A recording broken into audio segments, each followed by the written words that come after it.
Good morning, everyone. Welcome to an episode of Wayne's World of Science and Technology. And can't say winter is coming anymore. It's, as you can see, here. And it's this way all across the northern hemisphere. In some places more than others.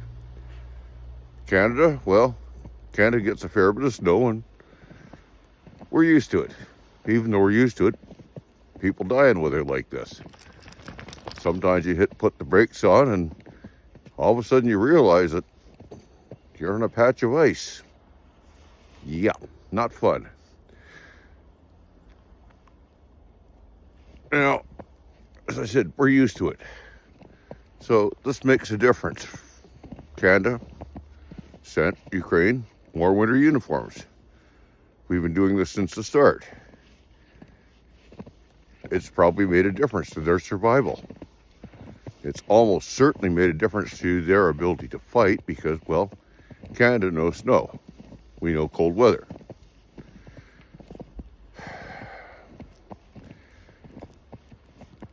This means that, okay, how should I put it? Things are going to slow down like they do every winter. But Ukraine isn't going to suffer as much from it.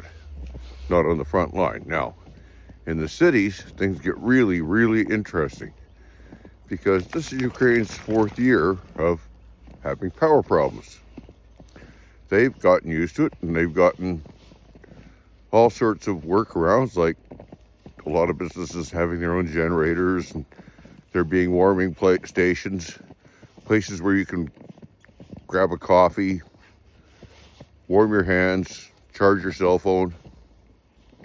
You know, useful things.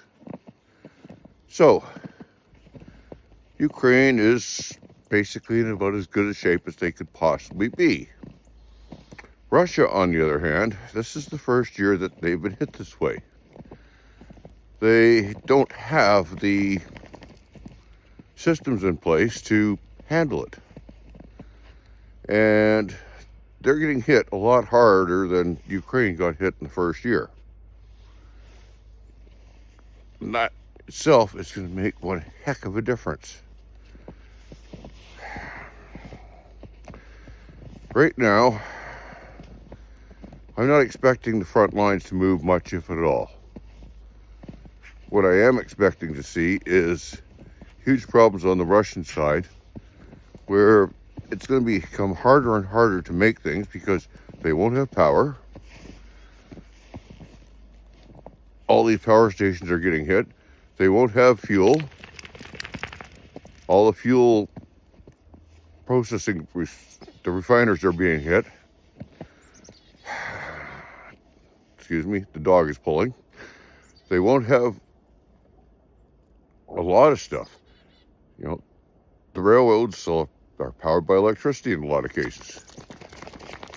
Almost all military equipment is powered by diesel fuel.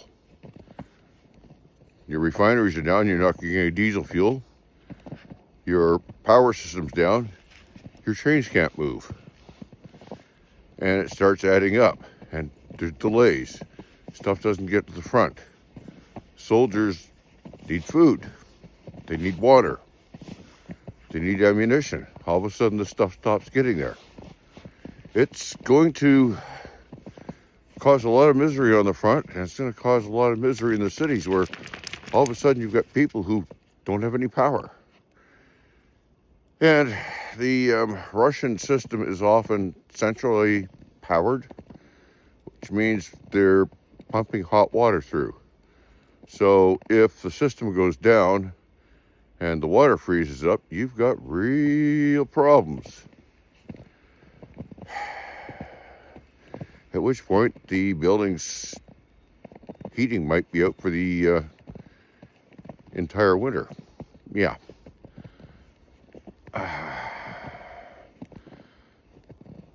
I'm not trying to be too gloat about this because, quite frankly, it is going to be brutal. I don't think anybody should be gloating. But it was basically inevitable. If Russia had have left the Ukrainian power plants alone, Ukraine wouldn't be hitting the Russian ones. It's just the way it is.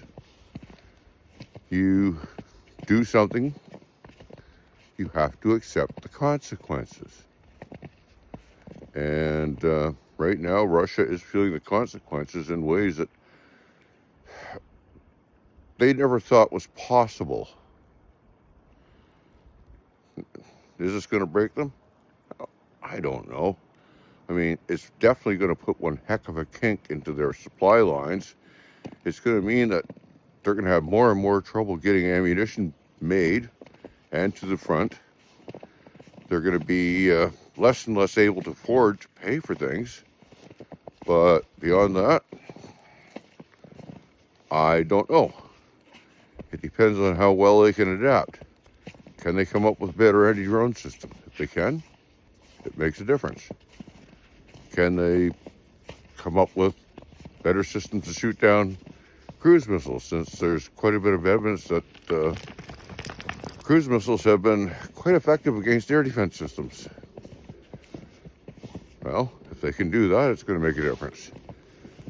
You know, we don't know where things are going to go right now, but we do know that winter is here, and it is going to be hell. Anyways, that's it for now, folks. Like, share, subscribe, and all that guff if you got something of it. Have a good day.